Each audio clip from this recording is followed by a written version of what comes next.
What if the thing that is stealing your peace is not the world outside you, but the way you are looking? A single plate of rice can look ordinary, and yet it carries a whole universe. A short message can look small, and yet it carries a whole heart. A stranger can look like an obstacle, and yet they carry a whole life. Most suffering begins the same way. We see only the surface, then we judge, then we react. And we call our reaction reality. But the Buddha offered a different doorway. He taught that when you learn to look deeply, the heart changes by itself. Gratitude replaces complaint. Understanding replaces anger. Compassion replaces the need to win. And peace becomes something natural, not something you force. Stay with me, because one simple shift in how you see can change how you live. Welcome, dear friends, to Buddha Peaceful Mind. If your mind feels heavy, if you are tired of being easily hurt, if you want to live with more kindness and less tension, let these words meet you gently. The Buddha did not ask us to believe in peace as an idea. He asked us to practice seeing clearly. In the Buddha's teaching, wisdom is not only intelligence. Wisdom is the ability to see causes and conditions, to see what is behind what you see, to see what is inside what you touch. When you see only the surface, you feel separated. You feel that life is against you. You feel that people are obstacles. You feel that your problems are personal punishments. But when you look deeply, you begin to see interconnection. You begin to see that every moment is made of many moments. Every person is made of many experiences. Every event is made of many causes. This way of seeing is sometimes called dependent arising. It means nothing exists alone. Everything arises because conditions come together, and when conditions change, things change. When you truly understand this, your heart becomes softer. Not because you are trying to be soft, because it becomes difficult to keep blaming in the same way. Deep looking is not a fantasy. It is a practice, and it can be practiced in the smallest moments of your day. Let us explore this path together, simply and slowly. Imagine a simple meal in front of you. Rice, vegetables, a bowl of soup. If you look quickly, you may only see taste, or you may only see what is missing. You may say, "This is too salty. This is not what I wanted. This is not good enough." But the Buddha invited us to look deeper. Look into the rice, and you can see rain falling on fields. You can see sunlight warming the earth. You can see a farmer bending the back day after day. You can see the hands that harvested, the hands that carried, the hands that sold. You can see the person who washed the pot, lit the fire, stirred the food, and tasted it again and again. You can see the sweat, the tiredness, the love, the effort. When you look like this, the meal is no longer only a meal. It becomes a gift of many lives. And something changes in you. You complain less easily.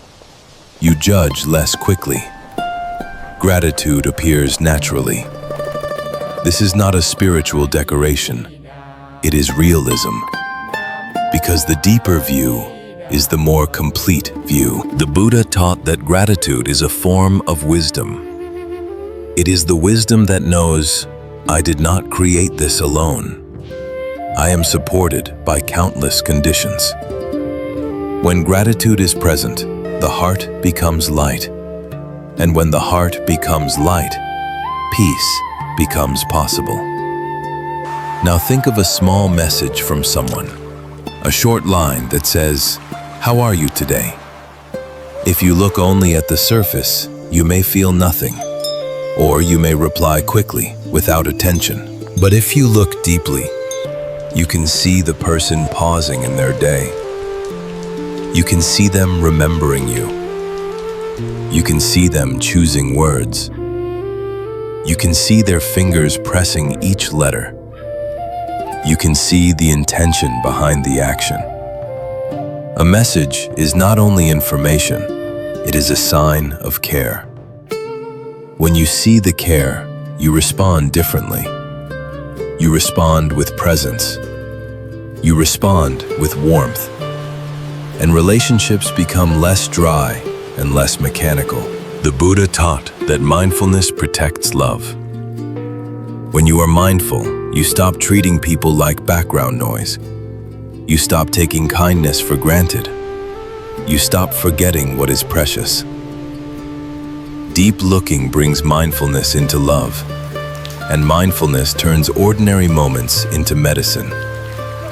Consider the person driving a bus, a taxi, a motorcycle, a delivery truck. If you look quickly, you may see only the vehicle. You may see only delay.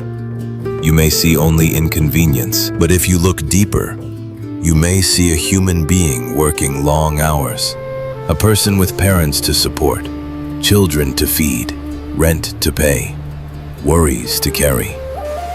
You may see tired eyes trying to stay alert. You may see a life that is not easy. This does not mean you accept unsafe behavior. Wisdom is not naive, but it means you do not add hatred to the moment. You can protect yourself without poison in the heart. The Buddha taught compassion and wisdom together. Compassion without wisdom can become blindness. Wisdom without compassion can become coldness. Deep looking is the union of both. When you see the human behind the role, irritation becomes smaller, and the heart becomes more spacious. Deep looking does not mean you deny harm. If someone hurts you, you can acknowledge the hurt. You can set boundaries. You can say no. You can step away. This is wisdom. Compassion does not require you to stay in what is harmful. The Buddha never taught us to offer our life to abuse. Deep looking simply means this. Before you turn someone into a monster in your mind, see the conditions that shaped them. Not to excuse the harm, but to free your own heart from hatred. You can protect yourself and still keep your mind clean. This is a powerful freedom, because hatred keeps you tied to the person who hurt you. Understanding allows you to leave without carrying their darkness inside you. In the Buddha's time, there was a man named Angulimala, known for violence. People feared him. They saw only his actions and believed he could never change. The Buddha approached him with calmness. Angulimala chased the Buddha, but could not catch him. Confused, he shouted, "Stop!" The Buddha replied, "I have stopped. You have not stopped." Those words entered Angulimala like a bell of truth. He realized he had been running in greed, hatred, and delusion. He laid down his weapon. He became a monk and practiced sincerely. This story is not telling you to trust dangerous people. It is teaching something deeper. If even a violent mind can transform when conditions change, then the human heart is not fixed. And if the heart is not fixed, then condemnation is not the only option. Deep looking sees possibility. It sees that people act from ignorance and pain. And it also sees that with right causes, a different life can grow. This is why the Buddha emphasized training and conditions. because change is possible. The Buddha's teaching of dependent arising is a lamp for deep looking. When something happens, the mind often asks, who is to blame? But the Buddha invites a better question. What conditions led to this? When you ask about conditions, your mind becomes wiser and less reactive. You stop creating enemies. You start understanding patterns. A harsh word may come from stress, fear, old wounds, lack of sleep, bad habits, and misunderstanding. Your own harsh reply may come from pride, insecurity, and the craving to be respected. When you see this, you can interrupt the chain. Deep looking is how you break the chain of suffering, because suffering is also dependent arising. It arises when certain conditions appear. Change the conditions, and suffering weakens. You may not control the whole world, but you can change your inner conditions. You can slow down. You can breathe. You can choose kind speech. You can choose wise action.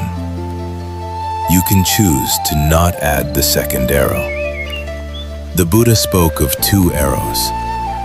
The first arrow is the pain of life, a mistake, a misunderstanding, a loss, a criticism, a disappointment. The second arrow is what the mind adds. The story, I am not enough. The story, this should not happen. The story, they are against me. The story, I must attack, I must defend, I must control. Deep looking helps you see the second arrow while it is forming. And when you see it, you can put the bow down. You can say, this is painful, and I do not need to add hatred. This is hard, and I do not need to add despair. This is uncomfortable, and I do not need to add blame.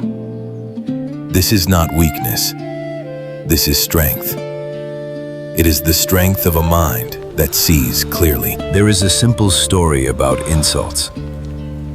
A man came to insult a wise monk. He threw harsh words like stones, hoping the monk would throw stones back. But the monk remained calm. Finally, the man demanded, "Why do you not respond?" The monk asked, "If someone offers you a gift and you do not accept it, who does it belong to?" The man replied, "It still belongs to the one who offered it." The monk said, "In the same way, I do not accept your anger. It stays with you." Deep looking sees that other people's words often reveal their own state of mind. Praise and blame are like weather. If you build your peace on weather, you will live in anxiety. When you look deeply, you can choose. You can learn if there is something true in the criticism, and you can refuse the poison if it is only hatred. This is freedom. You may have heard a sentence like, "The world treats you exactly as your energy." It can be inspiring, but if we hold it as an absolute law, it becomes heavy and unfair. Sometimes you are kind and still meet injustice. Sometimes you are honest and still meet misunderstanding. This is life. The Buddha offered a more useful truth. Your mind shapes what you notice. Your mind shapes how you interpret. Your mind shapes how you respond. And your responses shape many results. So it is not that the world always obeys your inner state. It is that your inner state becomes the lens through which you live. When your mind is anxious, you see danger everywhere. When your mind is resentful, you see enemies everywhere. When your mind is grateful, you notice goodness more easily. When your mind is compassionate, you create less conflict. This is a practical karma. not a magical promise, a practical law of cause and effect in the heart. Deep looking changes the lens, and when the lens changes, your world changes. The Buddha gave an image about the size of the heart. A handful of salt placed in a small cup of water makes the water too salty to drink. The same salt placed in a large lake does not ruin the lake. The salt is the same. The difference is the size of the container. When the heart is small, a small comment ruins the day. A small delay ruins the mood. A small mistake ruins the self-image. When the heart becomes large through mindfulness and understanding, the same events do not poison the whole day. You still feel pain, but you do not drown. Deep looking makes the heart large, because it stops the mind from taking everything personally. And a large heart is a peaceful heart. How do you train deep looking in daily life? Start small. Before eating, pause for a few breaths. See the chain of conditions that brought the food to you. Let gratitude rise. Then eat with respect. Before replying to a message, pause. Remember there is a human on the other side. Let kindness guide your words.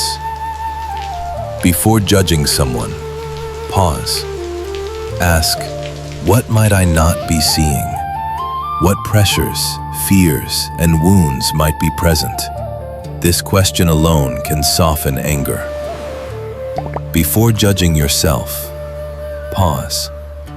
Remember, you are also made of conditions. Your mood, your energy, your history, your stress, your habits. You are not a fixed statue. You are a living process. The Buddha taught that you can begin again and again. Because everything changes. Because the mind can be trained. Because wisdom can grow. Deep looking is not one dramatic moment. It is many small moments of waking up. A monk once practiced with extreme effort. His body became exhausted. His mind became tight. He believed that pain was proof of progress. The Buddha asked him, "When you played a lute, what happened if the string was too tight?" The monk said, "It snapped, and if it was too loose, it could not make a clear sound." The Buddha said, "Practice is the same. Not too tight, not too loose." Deep looking also requires this balance. Do not force yourself into gratitude like a mask. Do not force compassion like a performance. Simply look more deeply and let the heart change naturally. When you see clearly, the right feeling appears by itself. There is a story about a mother named Kisa Gotami who lost her child. Her grief was so strong that she could not accept reality. She begged the Buddha for medicine to bring the child back. The Buddha asked her to bring mustard seeds from a home where no one had ever died. She went from house to house. Every home offered seeds, but every home had known death. As she walked, she began to see a wider truth. Her sorrow was not a curse aimed only at her. It was part of the human condition. And because she saw this, her grief became less lonely. It became held by understanding. Deep looking does not erase pain. It removes isolation. It reveals that others also struggle. It opens the door to compassion, even in grief. When you look deeply, you do not only see your story, you see the shared human story, and the heart becomes more tender. The Buddha taught right speech because words can heal or harm. Before you speak, you can ask in a simple way, is this true? Is this kind? Is this helpful? Is this the right time? When you look deeply, you often realize you do not need to say everything you think. Not because you are suppressing truth, but because you are choosing wisdom. Sometimes silence is the kindest speech. Sometimes a gentle question is better than a harsh conclusion. Sometimes listening is the most healing action. If you want peace in your home, begin with speech. If you want peace in your relationships, begin with speech. If you want peace in your mind, begin with speech. Deep looking makes speech softer because it sees the person behind the moment. And soft speech makes the heart softer too. The Buddha also taught loving kindness, a practice that strengthens deep looking. You can begin with yourself. May I be safe. May I be peaceful. May I be healthy. May I be free. Then extend it outward. May my loved ones be safe. May they be peaceful. May they be healthy. May they be free. Then to neutral people. Then even to difficult people, without forcing feelings, simply as an intention. This practice is not pretending everyone is good. It is choosing not to add hatred. It is choosing to plant wholesome seeds. When loving kindness grows, you naturally look deeper, because hatred looks only at the worst moment. But kindness sees the whole human being. If these teachings are helping your heart soften, you may choose to stay connected with Buddha Peaceful Mind. A gentle subscribe is like placing a small lamp on your path, so you can return to these reflections whenever you need. Some people ask, if we look deeply and accept conditions, do we stop trying?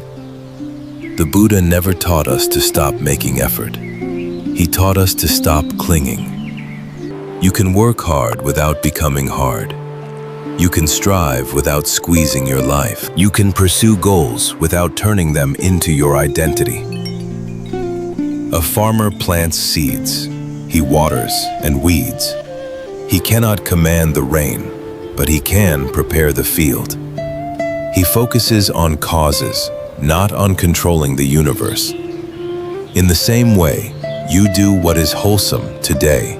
You study, you practice, you serve, you care for your family, you build a good life. But you remember that outcomes depend on many conditions, so you do not panic. You do not collapse when plans change. You adjust with wisdom. Deep looking makes effort peaceful, because you are no longer fighting reality. You are cooperating with conditions. The Buddha once spoke about a man struck by a poisoned arrow. A doctor came to remove it, but the man refused.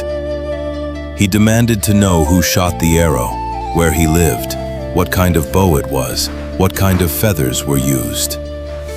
The Buddha said that if the man insisted on all those answers first, he would die.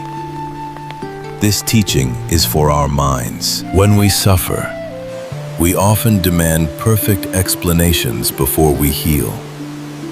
We want to control the mystery of life.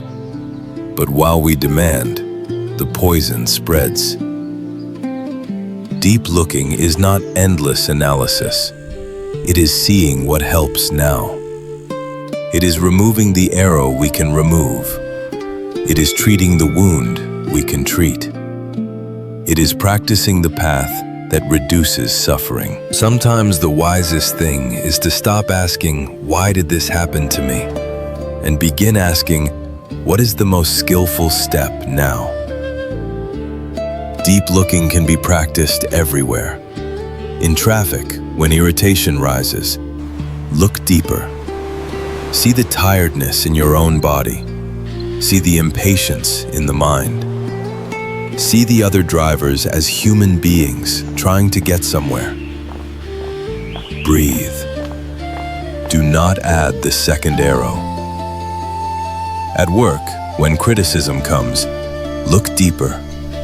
See the desire to be respected. See the fear of not being enough. See that your worth is larger than one meeting. Learn what is useful. Leave what is poison. In family life, when conflict appears, look deeper. See the unmet needs under the anger. See the stress under the sharp voice. Speak with firmness if needed, but do not poison your heart. On social media, look deeper. See how comparison is manufactured. See how the mind chases approval like thirst. Remember that numbers cannot measure your value. Put the phone down and return to your breath. Each moment is a training ground. Deep looking is not a rare spiritual event. It is daily practice. Deep looking must also turn inward. Many people look deeply at others but are harsh with themselves. They demand perfection. They punish mistakes. They compare their life with others and feel ashamed. The Buddha taught that the self is not a fixed thing. It is a process, a flow of body, feelings, perceptions, habits, and consciousness. Because it is a flow, you can change. Because it is a flow, you do not need to be trapped in one identity. Instead of saying, "I am a failure," you can say, "Failure happened, and it can teach me." Instead of saying, "I am always anxious," you can say, "Anxiety is present now, and it can pass." Instead of saying, "I will never heal," you can say, "Healing is a path, and I can begin again today." This is not positive thinking. It is deep looking. It is seeing experience as changing conditions rather than permanent labels. When you treat yourself with wisdom, you become kinder to others too, because you stop needing to defend an image, and peace grows. There is a story about a cracked pot. A water carrier had two pots. One was perfect. One had a crack and arrived with less water. The cracked pot felt ashamed and apologized for always failing. The carrier said, "Look at the path on your side. Because you leaked water every day, flowers grew there. I planted seeds, and your crack watered them." The lesson is simple. Your imperfections can still serve goodness. Your wounds can still grow compassion. Your mistakes can still produce wisdom. Deep looking does not make you proud of pain. It simply shows you that life can turn suffering into understanding. And this understanding makes the heart gentle. If you feel a little more calm and clear right now, you can quietly support this channel. A gentle like helps more people find Buddha peaceful mind, and it keeps these teachings moving through the world with less noise. Thank you. There is a small story that many teachers use to explain clinging. A hunter wants to catch a monkey. He places a narrow jar on the ground with sweet fruit inside. The opening is just wide enough for the monkey's hand to enter. The monkey reaches in, grabs the fruit, and makes a fist. Now the fist is too large to pull back out through the opening. The monkey could be free in 1 second by simply opening the hand and letting the fruit go. But it will not. It screams, it pulls, it panics, it clings. And because it clings, it is trapped. Many of us live like that monkey. We cling to being right even when it destroys peace. We cling to approval even when it makes us anxious. We cling to an old story even when it makes us suffer. The jar is not life. The jar is our own fist. Deep looking helps you notice what you are gripping, and the moment you open the hand, the heart feels relief. There is a story that the Buddha once came upon a monk lying in his own filth. sick and abandoned. Other monks had avoided him because they were uncomfortable. The Buddha asked, "Who will care for this monk?" Then the Buddha himself helped clean him. He washed him with his own hands. He showed the community that compassion is not a concept, it is action. Afterward, the Buddha taught the monks that caring for the sick is part of caring for the path. Deep looking changes how you respond to suffering. Instead of turning away, you see a human being. You see that sickness, aging, and loss belong to all of us, and you become more willing to help. This is how deep looking becomes a life of kindness. Now let us practice deep looking in a quiet way. Bring attention to one breath. Breathing in, know you are breathing in. Breathing out, know you are breathing out. Notice how the breath changes by itself. Sometimes it is long, sometimes it is short. Sometimes it is smooth, sometimes it is rough. You do not need to control it. You only need to know it. Now bring attention to the body. Notice any tension in the shoulders. Notice the face. Notice the jaw. See if you can soften one small area. Deep looking is gentle. It does not demand perfection. It simply notices what is here.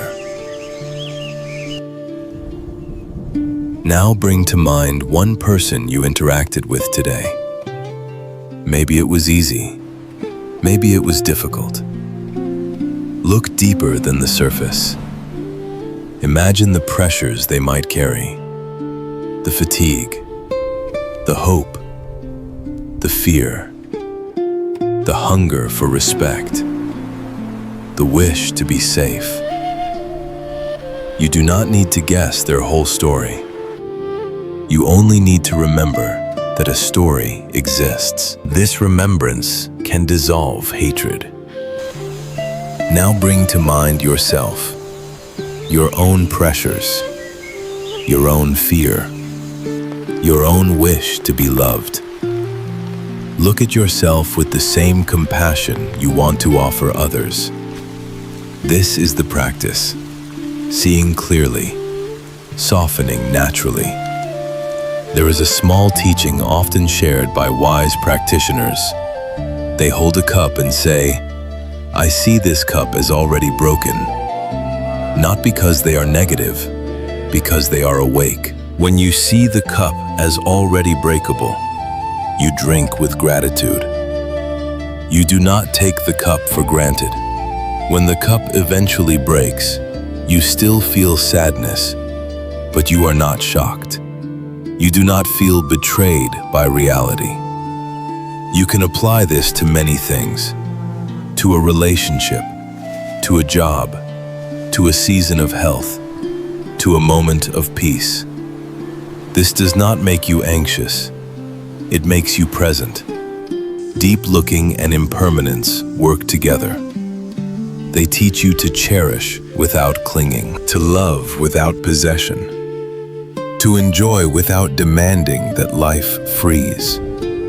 This is mature love. This is wise gratitude. Forgiveness is often misunderstood. Forgiveness does not mean what happened was acceptable. Forgiveness means you stop letting what happened control your inner life. It means you stop carrying poison in your heart. You can forgive and still keep boundaries. You can forgive and still say no. You can forgive and still protect yourself. When you look deeply, you may see that the person who hurt you was also shaped by suffering. This does not erase responsibility, but it helps you release hatred. The Buddha said that holding anger is like holding a hot coal, hoping to throw it at someone else. You are burned first. When anger rises, look deeper. Ask, what am I protecting? Often you are protecting an image, a pride, a demand to be right. You can put the coal down. You can breathe. You can act firmly without hatred. This is not weakness. This is mastery. A small story from ordinary life can show right speech. Two friends argued over something small. One felt disrespected. The other felt misunderstood. Days passed, and the silence became heavy. Both minds kept replaying the same scene. Both hearts became tight. Finally, one friend practiced deep looking. They asked, "What am I really holding?" They saw the wish to be valued. They saw the fear of being ignored. They saw that the argument was a cover for a deeper need. They sent a message, not to win, but to connect. "I miss you. I was hurt, and I also see I spoke too sharply.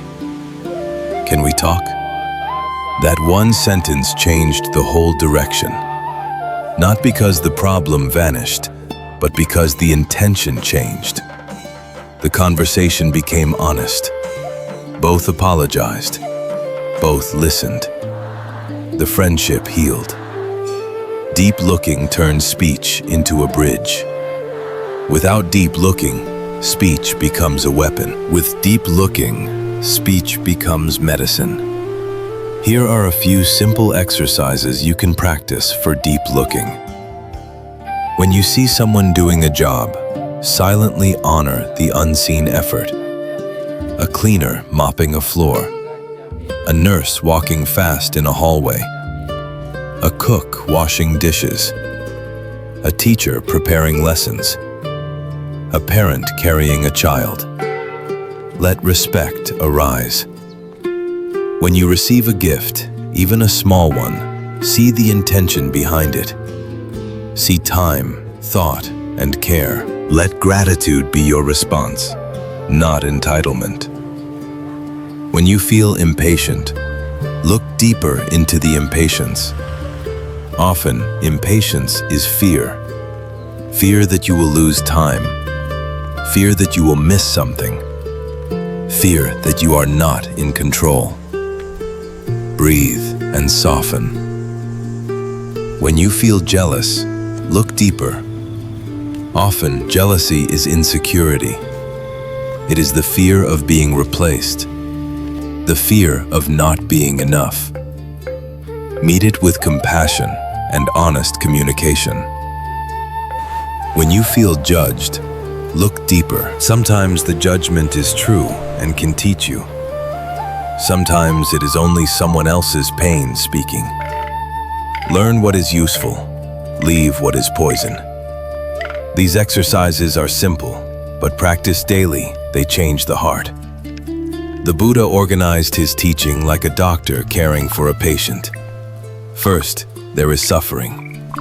Not only obvious suffering like grief and illness, but the subtle stress that comes from living without deep looking. When we look shallowly, we misunderstand. We react quickly. We create conflicts. And we wonder why the heart is tired. Second, there is a cause of suffering. The cause is often craving and ignorance. Craving for things to be exactly our way. Craving for approval. Craving for control. Ignorance of causes and conditions. Ignorance of the unseen story behind what we see. Third, there is an end of suffering. When craving softens and ignorance turns into understanding, the heart becomes freer. Pain can still exist, but unnecessary suffering decreases. This freedom is not a fantasy. It is a lived peace. Fourth, there is a path. The path is training the mind to see clearly and training the heart to act kindly. Mindfulness, right speech, right action, right effort, wise reflection. Deep looking is part of the path. It is the medicine that changes the mind from reaction to understanding. Let us return to loving kindness, because deep looking needs warmth. Start by breathing gently. Then repeat in your mind, slowly. May I be safe. May I be peaceful. May I be healthy. May I be free. If the mind argues, do not fight it. See the argument as a passing thought. Return to the phrases like returning to the breath. Now think of someone you love. May you be safe. May you be peaceful. May you be healthy. May you be free. Now think of a neutral person, someone you do not know well, a neighbor, a cashier, a stranger. May you be safe. May you be peaceful. May you be healthy. May you be free. Now think of someone difficult, not someone who has done extreme harm, but someone who triggers irritation. Remember, this person also wants happiness. They also fear pain. They are also shaped by conditions. May you be safe. May you be peaceful. May you be healthy. May you be free. You may not feel warmth right away. That is fine. This practice is planting seeds. With time, the heart becomes larger, and a larger heart can look deeper without becoming bitter. Deep looking includes humility. You do not really know what another person is carrying. You do not know the full story of their childhood. You do not know what kind of night they had. You do not know what fear is living in their chest. So the wise mind does not rush to conclusions. This does not mean you ignore facts. It means you separate facts from assumptions. You separate behavior from identity. You separate one moment from the whole person. A person can behave badly and still not be only bad. A person can behave well and still not be only good. We are changing, complex, and unfinished. When you remember this, you become slower to judge. And when you become slower to judge, you become faster to understand. This is the peace of humility. Look deeply at a simple shirt you are wearing. If you look quickly, it is only fabric. But if you look deeply, you may see cotton plants growing in a field. You may see workers picking, spinning, weaving. You may see dye, water, heat, machines, transport. You may see a shop, lights, rent, wages, the hands that folded the shirt, the hands that scanned the price. You may see your own work that earned the money to buy it. Suddenly, the shirt is not only a shirt, it is a meeting of the world. Deep looking does not make you guilty. It makes you awake. And when you are awake, you naturally become more careful. You waste less. You complain less. You respect more. The Buddha taught that care is part of wisdom. When you see how much effort is inside ordinary things, you treat life with tenderness. Look deeply at the people closest to you. A mother's meal is not only food. A father's quiet labor is not only routine. A partner's commute is not only time. A friend's short message is not only words. Many people love in ways that are invisible. They show love through duties, through patience, through sacrifices they do not announce, through carrying burdens so you do not have to. When you look only at the surface, you may miss that love. You may complain, "Why are you not more romantic?" Why are you not more perfect? Why are you not exactly as I imagine? But when you look deeply, you may see tiredness. You may see effort. You may see a person trying their best with the tools they have. This does not mean you accept neglect. It means you replace contempt with clarity. You can ask for what you need without disrespect.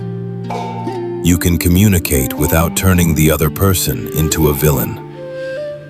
Deep looking saves relationships because it changes the tone of the heart. The Buddha taught that our mind is often captured by labels. We say, that is a driver, that is a waiter, that is a student, that is an enemy, that is a problem. That is my partner. That is my child. That is my mistake. Labels are useful for daily life, but labels become dangerous when we believe they are the whole truth. Because labels hide complexity. Deep looking is the practice of looking behind the label. A waiter may also be a student working late to pay tuition. A colleague may also be caring for a sick parent. A person who speaks harshly may also be afraid. A person who is quiet may also be carrying grief. When you look behind the label, your heart becomes less arrogant. You stop thinking you know everything. You stop reducing people to one moment. This is how compassion becomes natural, not as a forced virtue, but as a result of seeing more. Some people hear teachings about compassion and think it means they must always be soft, always agreeable, always available. But the Buddha's path is not the path of being used. It is the path of freedom. Deep looking can help you set boundaries without hatred. First, see clearly what is happening. Do not deny. Do not minimize. See the harm as harm. Second, protect what must be protected. Your safety, your mental health, your dignity, your children, your livelihood. Third, release what you do not need to carry. You do not need to carry revenge in your heart. You do not need to carry the fantasy that the past can be changed. You do not need to carry self-blame that is endless. This is the balance of wisdom and compassion. You can walk away from harm with a clean mind. That is true strength. The Buddha also pointed to the teaching of non-self, which supports deep looking. Non-self does not mean you do not exist. It means that what you call self is not a solid, unchanging thing you can own. It is a flow.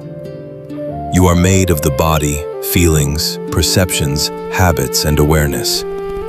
These parts change. They influence one another. They are shaped by causes and conditions. When you forget this, you cling to an identity. I must always be respected. I must always be the strong one. I must always be the good one. I must never fail. I must never be wrong. This clinging creates suffering. Deep looking sees identity as a process, not a prison. So you can learn, you can apologize, you can improve, you can start again. You can be a beginner without shame. When the self becomes less rigid, the heart becomes lighter, and it becomes easier to look at others with compassion, because you no longer need to protect an image all the time. The Buddha spoke about 8 winds that blow through every human life: gain and loss, praise and blame, fame and disrepute, pleasure and pain. When we look shallowly, we build our happiness on these winds. We feel good when the wind is pleasant. We fall apart when the wind is harsh. Deep looking sees these winds as conditions. They come and go. If you gain something, you can be grateful, and you can ask how to use it wisely. If you lose something, You can grieve, and you can ask what is still possible now. If you receive praise, you can stay humble and keep your actions clean. If you receive blame, you can learn if it is true and let go if it is poison. If pleasure comes, enjoy it without gripping. If pain comes, meet it without adding hatred. This is not a cold life. It is a stable life. Deep looking turns wines into weather. And when the heart stops depending on weather, it becomes calm. There is a story from the Buddha's time about a woman named Patakara. She experienced overwhelming loss. In a short time, everything she depended on was taken by changing conditions. Her mind collapsed into confusion. People mocked her and turned away. When she reached the Buddha, he did not reject her. He met her with dignity and compassion. Step by step, her mind returned to the present. Step by step, she practiced. And over time, she became known for her deep understanding. This story is not saying that loss is easy. It is saying that the mind can heal. Even after the darkest storms, clarity can return. Because the mind is also changing. Pain does not have to be your permanent home. Deep looking includes this hope. Not hope that the past will return, but hope that transformation is possible. Let us practice a longer meditation that trains deep looking through the body.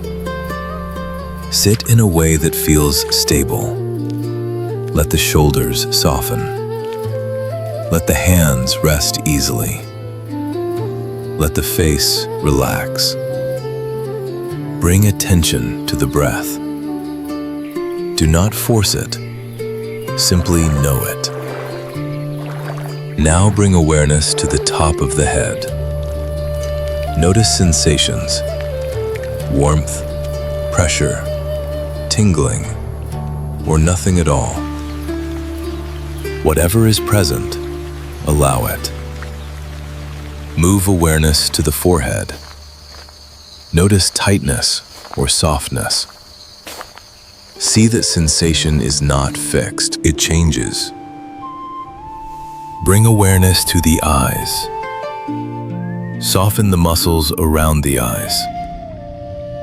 Notice how the eyes want to hold tension. Let them release. Bring awareness to the jaw. If the jaw is tight, notice it. Do not fight. Recognize tightness is here. And with each out-breath, soften a little. Bring awareness to the throat. Notice swallowing. Notice breath moving. Notice life happening. Bring awareness to the shoulders. Many burdens hide here. See if you can let the shoulders drop a little. Bring awareness to the arms, upper arms, elbows, forearms, hands, fingers. Feel sensations appear and disappear like tiny waves. Bring awareness to the chest. Notice the rise and fall of breathing. If you feel emotion here, simply notice it. Emotion is also sensation. Emotion is also changing. Bring awareness to the belly. Notice movement. Notice the body breathing you. Bring awareness to the back. Feel support from the chair or floor. Support is a condition. Gratitude can arise from seeing support. Bring awareness to the hips, the legs, the knees, the calves, the feet. Notice pressure, warmth, pulsing. Now take the whole body at once. A field of changing sensations. No sensation lasts forever. No sensation is a fixed self. They arise and pass. This is deep looking. You are seeing reality directly, not through stories. If discomfort is present, notice how it changes. Maybe it pulses, maybe it moves, maybe it grows, then fades.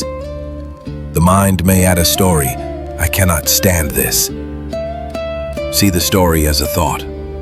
Return to sensation. Each time you do this, you learn a quiet power. You can be with experience without being owned by it. This is the beginning of inner freedom. You can also practice deep looking while walking. Walk slowly or walk at normal speed, but walk with awareness. Feel the lifting of the foot. Feel the moving. Feel the placing down. One step, then another. Thoughts will come. Plans will appear. Memories will pull. When you notice, return to the step. Walking meditation teaches a simple truth. A step appears and disappears. You cannot keep a step. You can only take it. This is also life. You cannot keep yesterday. You can only live today. When you walk like this, even a short walk becomes a teaching. Even the road becomes a friend. Now let us speak about gratitude again. Because gratitude is not only a feeling, it is a way of seeing. Gratitude grows when you see how much has been given to you. Air that you did not create. Water that you did not create. Language you did not create. Food, roads, knowledge, medicine, shelter, and countless hands working behind the scenes. When you see this, you stop feeling alone. You stop thinking you must carry the whole world on your shoulders. You feel supported. And because you feel supported, you naturally want to support others. This is how gratitude becomes generosity. Not forced generosity, but natural generosity. The Buddha taught that generosity is a foundation of happiness because it loosens the tight fist. It opens the hand, and an open hand is a peaceful hand. Sometimes people ask, if I look deeply at everything, will I become too emotional? Deep looking can bring tenderness, yes. You may feel more, but you also become more stable. Why? Because you are not surprised by life as often. You are not shocked by the complexity of people. You stop insisting that everything be simple. Deep looking gives you a mature heart. A mature heart can feel sadness without drowning. A mature heart can feel anger without becoming cruel. A mature heart can feel joy without clinging. A mature heart can see imperfection without becoming bitter. This is not a heart that is numb. It is a heart that is wide. The Buddha did not teach numbness. He taught awakening. Here is one more small story. A person was carrying a heavy bag of stones. They complained all day about how heavy life was. A friend asked, "Why do you carry so many stones?" The person said, "Because they are mine." The friend said, "Open the bag." Inside were old resentments, old regrets, old arguments, and old fears. The friend said, "You can learn from the past without carrying it like a stone." This is what deep looking shows you. You can keep the lesson and release the burden. The Buddha called this letting go. Not forgetting, not denying, letting go. You keep wisdom. you release bitterness, and life becomes lighter.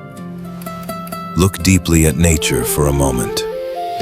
A cloud looks like a simple shape in the sky, but inside the cloud is water lifted from the ocean, carried by wind, cooled by air, shaped by temperature. When you look deeply, you realize the cloud is not separate from the sea.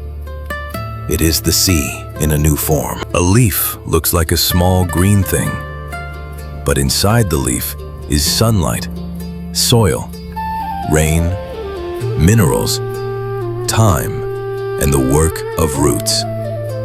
When you look deeply, you realize the leaf is not separate from the earth. It is the earth in a new form. In the same way, you are not separate from life. You are made of your ancestors, your culture, your food, your experiences, your teachers, your friends, your hardships, your joys. When you look deeply, the sense of isolation begins to soften. This is one reason deep looking brings peace. It heals the feeling of separation, and much suffering is born from separation. The Buddha taught that our experience is shaped by perception. Two people can hear the same sentence. One person hears insult. Another person hears concern. Two people can face the same problem. One person sees disaster. Another person sees a lesson. Deep looking is training perception to be wiser and kinder. This does not mean you pretend everything is good. It means you see with completeness. You see both the problem and the possibility. You see both the pain and the path. You see both your needs and the other person's needs. When perception becomes wise, reaction becomes gentle.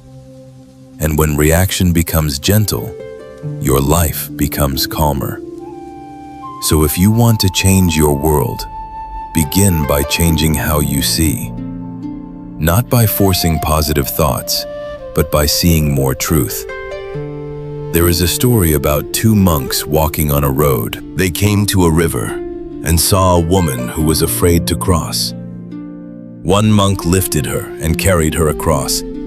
Then he put her down and continued walking. Hours later, the other monk was still upset. He said, "We are monks. We should not touch a woman." The first monk looked at him and said, "I put her down at the river. Why are you still carrying her?" This story is about deep looking. One mind looked at the situation and saw a human being needing help. The other mind looked at the situation and saw only a rule and a judgment. Deep looking does not throw away principles. It simply sees the purpose behind them. It sees the human reality. And it also teaches you not to carry what has already passed. If you keep replaying an event, if you keep carrying it in your mind, you create suffering that does not help anyone. Put it down. Return to this step. Return to this breath. Look deeply at the people you might overlook. The person cleaning a table late at night may be saving money for school. The cashier smiling through tiredness may be supporting a family. The security guard standing for hours may have back pain and still shows up. When you see only the surface, you may treat them like part of the furniture. When you look deeply, you naturally become more respectful. You say thank you. You speak gently. You do not make their day heavier. This is a quiet practice of Buddhism. You do not need special robes. You do not need special words. You need a heart that sees. Respect is a form of compassion, and compassion is a form of wisdom. Deep looking also changes how you handle disappointment. When a plan fails, the shallow mind says, "Everything is ruined." The shallow mind believes the plan was the only door. Deep looking sees more doors. It sees that many paths exist. It sees that this outcome is not the only outcome. It sees that conditions change again and again. So when disappointment comes, you can ask, what was I really needing? Was I needing safety? Was I needing recognition? Was I needing rest? Was I needing love? Sometimes the plan fails, but the need can still be met in a different way. Deep looking turns disappointment into information, not into identity. It says, "This happened." It does not say, "I am destroyed." This is how resilience is built. The Buddha taught mindfulness of feelings. A pleasant feeling arises. The mind wants to hold it. An unpleasant feeling arises. The mind wants to push it away. A neutral feeling arises. The mind becomes bored and looks for stimulation. Deep looking watches these movements. It notices craving. It notices resistance. It notices restlessness. When you see these patterns, you stop being controlled by them. When a pleasant moment appears, you can enjoy it fully without gripping. When an unpleasant moment appears, you can meet it with patience without hatred. When neutrality appears, you can rest without needing drama. This is freedom. Not freedom from life, but freedom in life.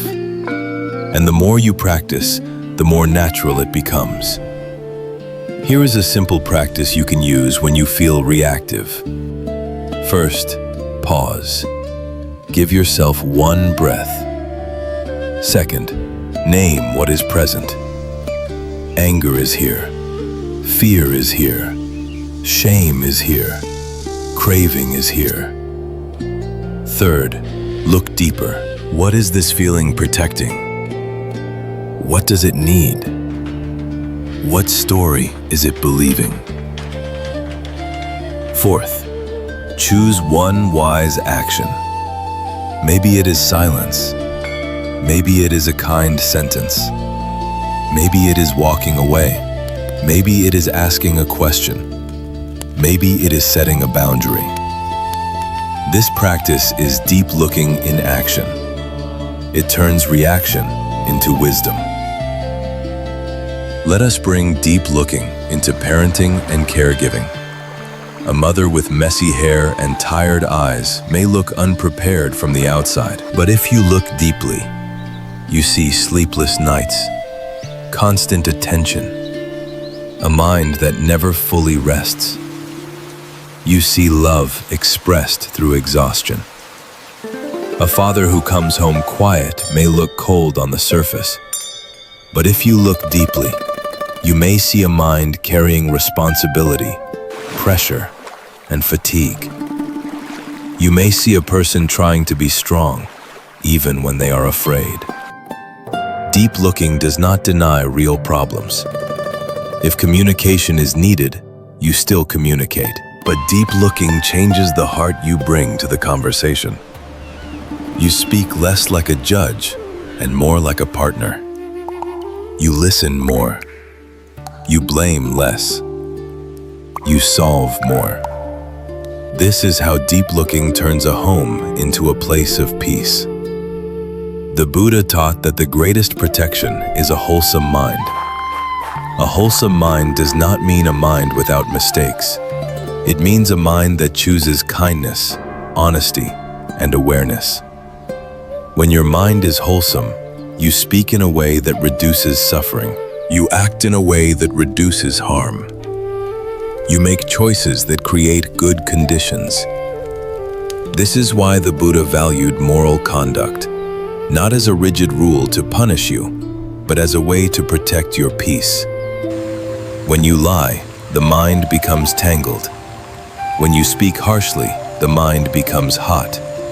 When you harm others, the mind cannot rest.